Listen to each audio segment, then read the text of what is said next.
And welcome back to the Cooler Jets podcast. We're hosts Ben Blessington and Michael Nania. We've been talking about a few interviews we have lined up for this week. Second of which, Trey Dean, undrafted free agent safety that the Jets brought in. A lot of fans pretty high on this guy. Trey, what can you tell Jets fans about yourself? I know Michael and I have watched a bit of your film. A lot, as I was saying, a lot of fans have been checking out your YouTube highlights and are pretty excited about what you might be able to bring. But from your perspective, what do you bring to the New York Jets?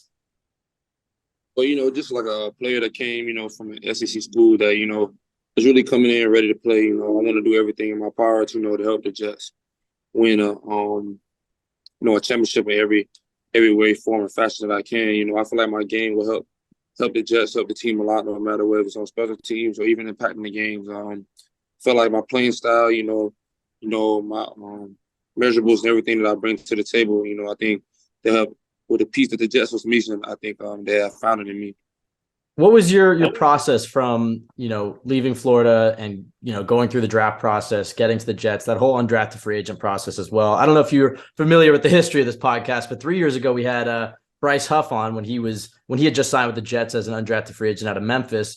And after the interview, we felt really high on him. And he's a guy who's certainly made his mark on this team, has lined himself up to certainly get a second contract and should make a big impact this year. So we have good luck with the undrafted free agents. What was your process in particular like, though?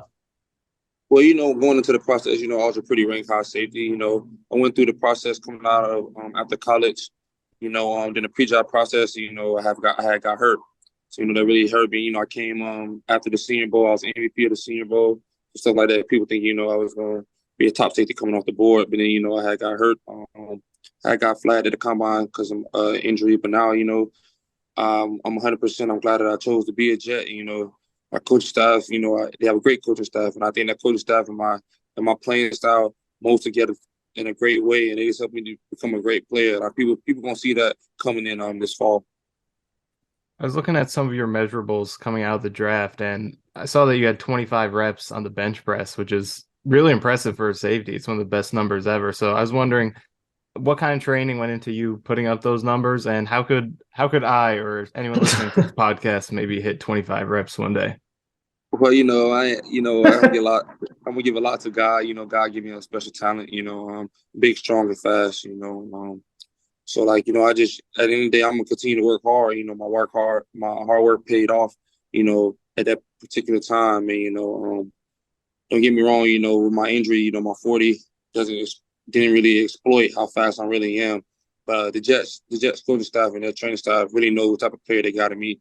And each day I walk in there, I'm gonna give them all every chance I get. And I'm gonna make the Jets fans really, really happy.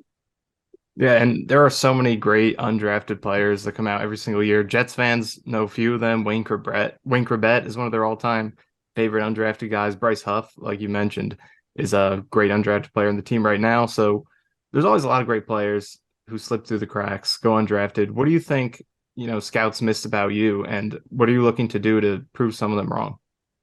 Well, coming on with the injury, people not gonna just like when you go to the store, you're not gonna purchase damaged goods. So now the scouts see that he's really a ball player and he's really not hurt anymore. That take a big step forward. So I know the Jets know that. Especially like in the diamond in the rough, and sometimes you find really big diamonds in the rough, and I feel like I'm a lot of that category. Not only saying on the field, but off the field, I'm gonna do everything in my part, like in the film room. So like at the end of the day, I'm coming here to take a job. I'm not coming here to be, say, no matter if it's a job on special teams, a job, on the defense. But I'm coming here, I'm gonna give them all. And whatever the Chiefs, whatever God says the Chiefs gonna lie, they're gonna lie. But I'm gonna give a lot of people a run for their money.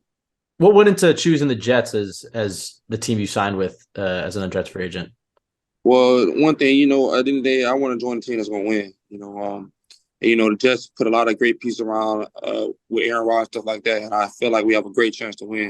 At the end of the day, it's going to be competition everywhere. So if you go into a team talking about they only got 5 safeties, they only got 4, they only got 2 safeties. At the end of the day, you're going to compete everywhere.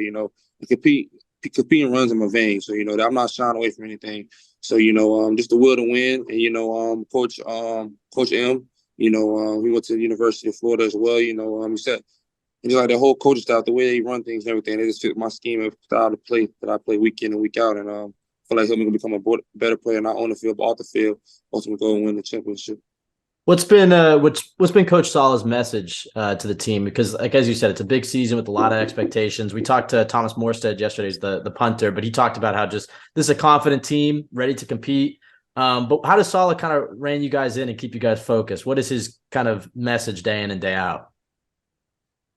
Well, I mean, it's really, in everything that you do, you gotta be like just deliberate, and everything matters, even little things. Little things turn into big things. So stuff like that, especially in these next 40 days, is gonna be big. Like you lose and win games in these next 40 days. People don't understand that the game is really won in the off season. We think you're gonna come in like this, it's just August and it's just gonna turn on. It's not gonna happen. So working, and at the end of the day, it's not college. So you're not gonna be in college just being baby. So you got this workout. We gotta do X, Y, and Z. We gotta do team bonding. Now, it's anything we all want. We gotta hold each other accountable. Like make sure we're doing the things we need to do. And, like you said, like the game's gonna be won these last 40 days. And I feel like our team, we got a lot of work coaches, a lot of people that I take off of. Like DJ Reed. I like doing his playing. So I pick people like that. They got a lot of great options you can help your game elevate from learning from other vets around. And I think we got a lot of great vets and a lot of great team. I'm glad to be a part of it, and I feel like I can impact the team as well. Yeah, I've heard Salah refer to this as me phase, I think it is. How are you kind of spending me phase these next 40 days? You mentioned DJ Reed's plan. Is that kind of what you're planning to follow? Well, yeah. So like now I'm a professional football player. So I'm gonna work on necessary things I need to make sure I know the playbook down to the T. Because like if you don't know the plays, you're not gonna get in at all. I'm gonna do everything in my power. To work on the different things that I need to help me become not only a better football player, but help my instincts and everything. So when it comes and go in training camp, I can play lights out. Do the things I need to do. Yeah, and you mentioned DJ Reed, but the Jets have a lot of experience, really accomplished starters in that secondary. Obviously, Sauce had a great year last year, but at safety, Jordan Whitehead, Chuck Clark, Jets actually just signed Adrian Amos. A lot of experience in that safety room and the DB room overall. So, what are some of the things you've learned so far from playing alongside those guys? But you see guys like coming in there, you take bits and pieces, they're a veteran for a reason. They've been in the league for a long time for a reason. And don't get me wrong, the players are a great addition, but I feel like the coaching is a big addition. Coach M, he teaches a lot of things, he holds us at high accountable. So it's like if you're gonna be in that room, you're not gonna survive that room if you're not executing or making plays or making each other better and doing things you need to do to help you become a better football player. And then looking at the other side of the ball, I mean, Jets have a lot of offensive talent now. Aaron Rodgers came in this year. Garrett Wilson had a big year last year. And Breece Hall, obviously he's not practicing yet, but a lot of talent on that offense. So how much does it help you when you're competing in practice to go against guys like Rodgers, like Garrett Wilson? Well, Aaron Rodgers is a great quarterback. Everything that he does, going against like a Hall of Fame quarterback help you become second nature in the game. So everything's he's gonna give you different. Everything they're gonna give us in practice, just competitive nature help you. When you go in the game on Sunday, it's gonna be really nobody gonna be able to really touch us because the different things we're gonna do. So we were still in practice. Have you had any welcome to the NFL moments yet? I know the pads haven't come on, but has there been anything where no, not yet. Anything you've been left? I mean, like seeing Rodgers in practice, seeing we've seen only Twitter clips, but some of those throws he's able to make. I mean, certainly as Jets fans, we've never seen that. And I'm sure like your first year in the NFL, the fact that you get to be on the same practice field as one of the best quarterbacks of all time. Has there been any other moments that you've seen where you're just like, wow, I can't believe I'm here? Just like every time I come out there and I see him, I was like, yeah, he's watched up growing up with him. So I'm like, dang, I was a little kid watching him and now I'm playing with him. He's like, every time I walk out there and see him, it's like, dang, it's like, well, I gotta check out. I'm on the same team as him now. So it's like this is very eye opening. What's the biggest difference from college to the NFL so far? Again, I know pads haven't come on, you haven't been on the field yet, but just in terms of maybe the way they practice and the weight room and stuff, what are some of the big differences? Just mentally, you don't go out there and college, you probably have a lot of reps, in NFL, you got to catch along. When we're doing the mean, we're going to do on the field. And it's just the next day, we're going to do something different. So it's like mentally, you got to be ready for it. Like at the end of the day, it's your job now. So it's like, a doctor not going to go in there doing a surgery, only practicing one surgery. So it's like, practice made perfect. So it's like everything that you do that's going to help you become a better football player, you got to do it day in and day out. I think, looking at the safety position, it's one of the more overlooked positions among fans because, you can't really see you guys on the broadcast too much. A lot of what you do is mainly seen on the All 22, kind of off screen. So what would you tell the average fan about playing the safety position, something they might not realize that goes underappreciated and overlooked? Well, the safety position is exactly what his name is, a safety. So if something goes bad, something goes down, last line of defense is going to be your safety. It's like say you got a safety in your car. All that's go fat. Everything, some engine blows out, and you have a safety net. You pull a safety, it's going to help you stop your car.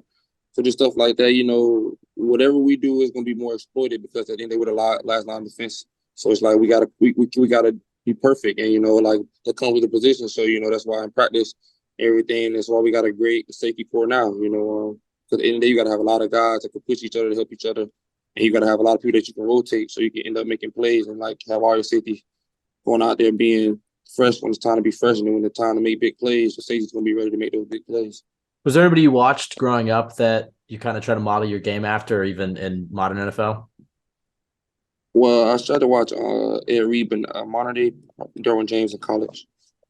Nice. Okay. And then we were looking at your profile that you were on the same high school team as Will Anderson. You guys get to play each other in December. What was that like? You know what?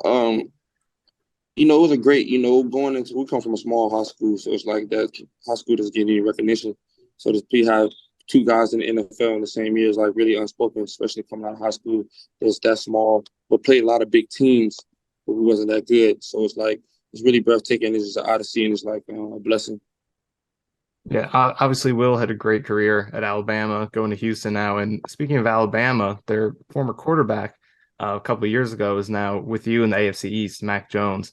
Hopefully you get to play him a couple times this year because he's 4-0 against us, and we don't like that. So you had an interception against Mac Jones. You played against him while you were at Florida. So what can you tell us about maybe some intel on stopping Mac Jones? Well, at the end of the day, Mac Jones is a great player, but at the end of the day, and they got to go out there and execute, and playmakers got to make plays. So, you got to read your keys, start off in practice. So, that we can practice, saw different things that he does in practice, and, it translates to the game. So, whichever you do in practice, you're going to do in the game. And I end up doing that in the game. When you got to New York, I've always been curious, how much emphasis is there and how much preparation is there on trying to handle that New York spotlight, especially in a big year? I'm sure Saul has spoken to the team a little bit about it. I know there's some rumors about Hard Knocks and even just being a Jets fan for my entire life, every year there's always storylines. How much preparation and emphasis does the coaching staff put on like trying to block out the noise? Well, you just got to, and there's a lot of noise coming with just in the NFL in every particular way. But, like when you got a team and a coaching staff that's instilling your players the right things to do, and like we're going to do this the right way, and the way that they're doing this the right way, the noise really don't get to you. We all got to come and go to win a championship. The noise shouldn't get to you. So, we all got one common goal, like I said, to win a championship. The noise is something that's going to just tag along, but everything always going to be forward to winning the championship. And we've seen Saleh, with his AGMB, the all gas, no break. That's definitely something he really preaches. What does that all gas, no break mean to you? Well, everything that I do, no matter what, I'm going to give it my all, no matter if it's in the film room, in the weight room, and everything. And like, even if I'm wrong, I still got to go as fast as I can because, at the end of the day, if I do 100 miles per hour, you probably end up don't making the mistake too big than what it needs to be. But like every practice you would start, we run to the ball and stuff like that. It's just like it was still in you, not just like, oh, I'm just doing this at practice. I'm gonna do this outside, off the field as well, in the film room as well. All right. Last question. Michael and I were very curious because we were looking at your college film. Obviously, you wore 0 for quite a bit. There's been a lot of discussion on who's going to get to wear the number 0 for the Jets this season. What's that process like? Have you tried to I know you're wearing 38 right now. I know you got to make the team. Do you have any intel on who's going to be wearing 0 this season, or are you going to try to put your name in there? Well, I'm gonna try to make the main team, make the team as well. But if the Lord has that spot open, I definitely try to get it. What goes into choosing 38? Was that just like kind of a random assigned number, or did you get? Yeah, a random assigned number right now. I can get out of it, but I'm just gonna make the main thing, making the team. Doing everything in my part to help the team better. Then when that time comes, I choose whatever number that God want me to have. All right, last question. I don't know if you have a message to Jets fans. Obviously, you've got this me phase, and then you go to training camp. Jets fans will get a chance to watch you in preseason, and hopefully you ball out and make this team. But what is your message to fans about the player they're getting in Trey Dean and the team that they're about to see in a couple of months? But the message I get to Jets fans that with Trey Dean, you have a great player. It's gonna give it their all. Help this defense, help this team become one of the premier teams in America. And, it's no doubt in my mind that we can win a championship, and I think we're gonna do that. All right. Well, thank you to Trey for coming on the show. Always great whenever we get to talk to a player and get their perspective. Really excited about this season. I mean, every player that we've spoken to so far, we have a few interviews planned to come out soon, but every player that we've spoken to so far has really just been kind of repeating the same message that this is a team to compete. This is a team that's ready to win, and the vibes are good. So best of luck to Trey, hoping he can make the team. Obviously, there is room in this safety depth chart. Despite being a contender, the safety position is kind of up for grabs. And, last year, a guy like Tony Adams, we didn't ask him about him, but Tony Adams, undrafted free agent that not a lot of people were talking about. In fact, I would say more people are talking about Trey Dean than they were Tony Adams. And Adams snuck onto this roster. And so we'll see if something similar can happen for Trey. But you can follow us at CYJ Pod on Twitter, Michael at Michael_Nania, myself, Ben W. Blessington. Go to JetsXFactor.com for the best place to go for Jets content. Subscribe to the Jets X Factor YouTube, rate, review, subscribe on iTunes. I think that's it. Michael, any last thoughts?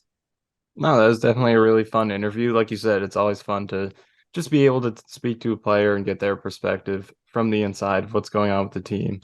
And I'm excited to see if Trey Dean can continue our very long-running track record of success with undrafted free agents. It's also, it was Bryce Huff, and then I know Jonathan Myers wasn't undrafted, but he was still under the radar.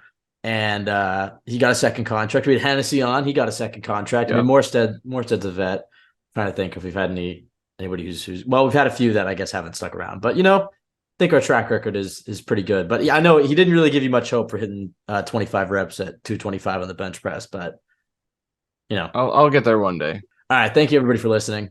Have a great week. Go Jets.